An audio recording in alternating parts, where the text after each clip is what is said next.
Boetenpost had zo'n maat van het hier een nieuwe bistegrijde. Vol met hin, kanien, ein en alpaca's. Gezellig en neer aan de haan, zo'n je sissen. Het is heel erg mooi als je in een dorp een dierenweide kunt realiseren.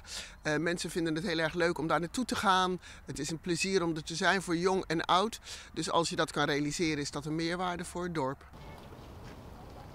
De laatste tijd komen er bij de verantwoordelijke stichting klachten binnen over het loer van de wan. Ek anoniem. En daar balen ze van. Er zijn 3 hanen in de dierenweide en die maken geluid, ze kraaien.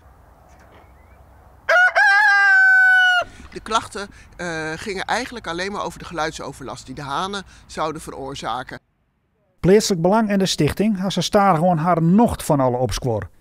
En willen gewoon dat de rest weer omkeert.